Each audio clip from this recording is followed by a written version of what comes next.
That I really said something right. Because this publication, the Daily Signal, owned by the Heritage Foundation, the literal fascists that drafted Project 2025, have written an article about me. This is the author, Tyler O'Neill, who is apparently very, very dedicated to spreading misinformation about the Southern Poverty Law Center, who speaks out against hate groups. And he wrote a book called Woke-topus. So, yeah. Here's their information on the page, how they're funded by the Heritage Foundation, for anyone curious. What he did is he took my tweet out of context. So here, as soon as I heard that Kirk was gone, I said, oh, no one mourns the wicked. I'm an autistic person. Let me use the quickest pun I can think of, which was, ding ding, the Nazi's dead, the wicked Nazi. Which old Nazi? The wicked Nazi. This is not me excited about assassination itself. It's because Nazis shouldn't fucking exist. I would have much preferred if he was never hateful and he was alive. But he dedicated his life to hate speech, which he claimed didn't exist, out of the other side of his mouth. Then, as you see here, I said, Charlie Kirk was not your everyday person. Any false conflation of him with that rhetoric is seriously bullshit. He was a Nazi with a net worth of $12 million. And now, he's not. Love that for us. But obviously, Tyler O'Neill, who's paid for by the Heritage Foundation, is going to read that as if I'm saying, I love assassination, when I never fucking said that. So ironic, Tyler, that y'all constantly claim that Charlie Kirk was taken out of context, when it's clear here that I'm saying that there's less hatred in the world. I'm happy about that, because there should be less hatred in the world. Tyler also generously admitted that the Southern Poverty Law Center, again, the group that collects hate groups and notifies the public of them, added Turning Point USA, Charlie Kirk's organization, onto their hate map. As I said right here, see, this guy works for the Heritage Foundation, the literal hate group that created Project 2025 and are actively working to usher in US fascism right now. There's a reason they're on that list. Y'all are a fucking hate group. That's why I speak against all of you motherfuckers. With that said, here's a short list of people that I'm glad are gone, and I love for us that they're gone. Starting off strong with Hitler. I think that's pretty self-explanatory. Then we also have Nazi Hans Asperger, who decided that certain autistic people were only worthy of not being exterminated if they were profitable to capitalism. Then we have Joseph Goebbels, another Nazi eugenicist. Then we have every single other Nazi eugenicist.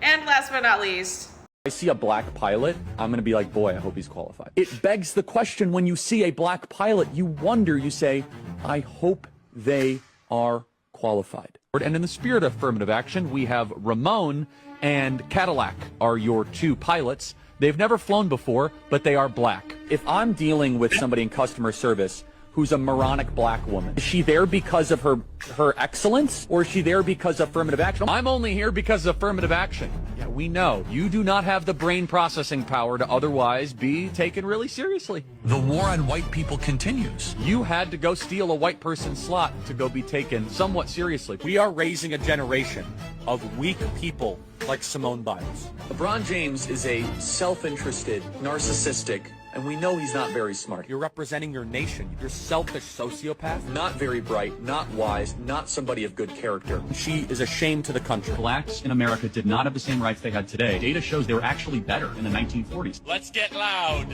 for Kyle Rittenhouse. I'm also going to offer some context and some nuance about the death of George Floyd that no one dares to say out loud, which is that this guy was a scumbag. Remember what BLM stands for? Burn, loot, and murder. Now, does that mean he deserves to die? That's two totally different things. Of course not. Prowling blacks go around for fun to go target white people. That's a fact. There's no such thing as white privilege or racism, so. Black people are allowed to talk about black culture in a way that white culture cannot. Black people can go up and say that there's a baby mama problem in black America, and white people are not allowed to say that. Oh, I just did. So what are you going to do, cancel me? Black people are allowed to say, black people are allowed. Skin color now gets their own summertime celebration. Oh, wow, look how far blacks have come. It has now become a racial complaining day. Thomas Sowell and Justice Clarence Thomas are far better black role models to celebrate than Martin Luther King. This guy is not worthy of a national holiday. There's a mythology around MLK that does not warrant the reverence that he gets treated with in America.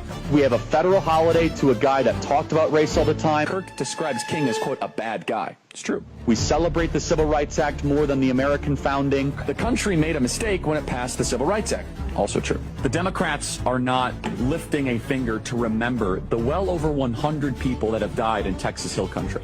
The death toll likely would not have been as high if it wasn't for DEI. Ketanji Brown Jackson is what your country looks like on critical race theory. You're going to remove my appendix and you're a black lesbian. Ketanji Brown Jackson is an embodiment of the tyranny that we currently live under. She's an ideological, unintelligent, yet confident fanatic. Why does Kirk believe passing the Civil Rights Act was a mistake? Now, again, apparently they don't listen to the show because we do that at least once a week, right? So she wants to be the first ever black woman on the Supreme Court, yet she won't even admit that she's a woman. By the way, this is my other problem with death penalty. It takes too long, too many appeals. It should be public, it should be quick, it should be televised. Well, at what age should you start to see public execution? 16. I think you could do it earlier. I think you maybe at age 12. I want to watch that execution. That'll make my day better. In fact, I know people that went to Haiti passively as like agnostic atheists, and they came back searching for Jesus because they saw like legit demonic activity. Kamala Harris wants to see the elimination of the United States of America. Democrat Party supports everything that God hates. There's not much you can do, folks. You have a government that hates you. You have a traitor as a president. Buy weapons. I keep on saying that. Native-born Americans, you better buy weapons, everybody. Have a lot of guns at your disposal. I would never leave your home without a weapon. I think it's worth to have a cost of, unfortunately, some gun deaths every single year so that we can have the Second Amendment to protect our other God-given rights. We actually need looser gun laws because I think that Oh, yeah. They said we have more guns at the Turning Point HQ than you could imagine. Yeah, if anyone ever tries to come, that will not end well. Oh, no. Imagine the world without Joy Reid. Imagine the world without Sheila Jackson Lee or Michelle Obama or Ketanji Brown Jackson. I am channeling the emotions of millions of conservatives who are angry. They knew Charlie. They loved Charlie. They viewed Charlie as a mainstream conservative Republican.